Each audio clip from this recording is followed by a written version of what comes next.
Assalamualaikum warahmatullahi wabarakatuh dan selamat siang. Kami membuat video ini ingin menjelaskan tentang kedudukan Jepang di Indonesia dari tahun 1942 hingga tahun 1945. Izinkan kami memperkenalkan nama kami terlebih dahulu. Pertama, perkenalkan nama saya Lutfi Farezi dari kelas 11-1. Perkenalkan nama saya Perla Enggarsari. Perkenalkan nama saya Muhammad Ilham. Yang pertama, tahun 1942 Indonesia jatuh ke tangan Jepang. Awalnya disambut sebagai saudara tua, tapi kenyataannya justru membawa penderitaan. Tahun 1942 menjadi titik balik sejarah Indonesia. Setelah ratusan tahun dijajah Belanda, kini Indonesia jatuh ke tangan Jepang.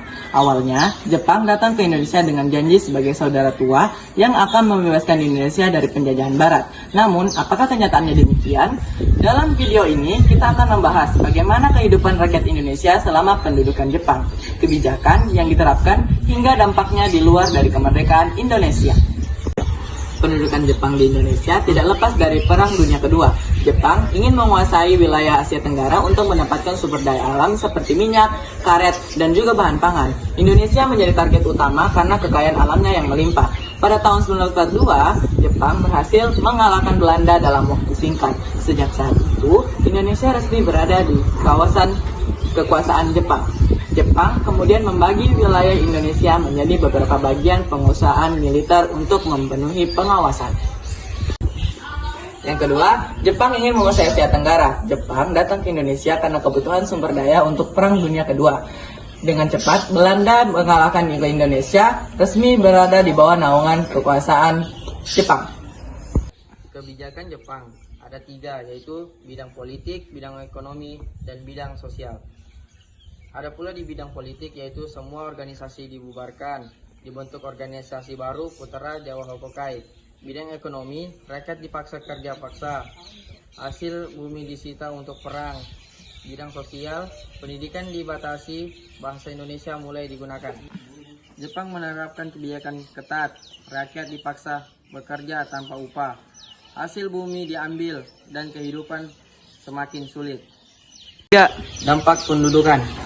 Ada 2 dampak pendudukan, yaitu dampak negatif dan dampak positif. Dampak negatifnya adalah kelaparan dan kemiskinan, banyak korban Romusa dan penindasan rakyat.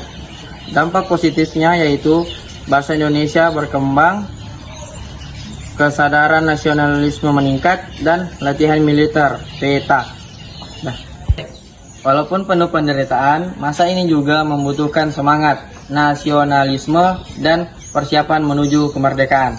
Selanjutnya perlawanan rakyat. Contoh perlawanannya itu ada peta di Blitar, perlawanan rakyat di Aceh, dan daerah lain.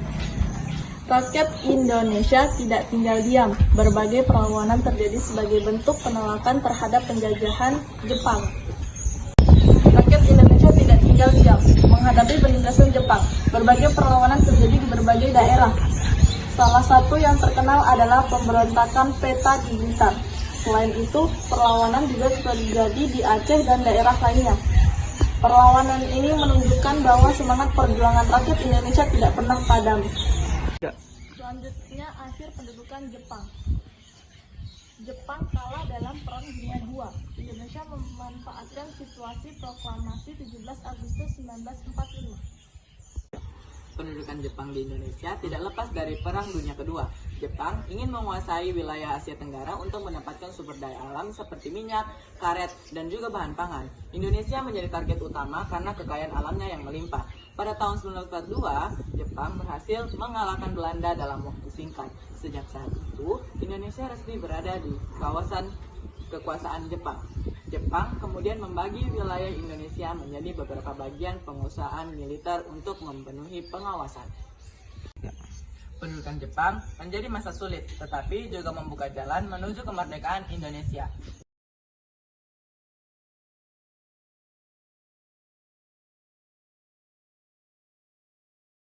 Sekian dari kami. Wassalamualaikum warahmatullahi wabarakatuh.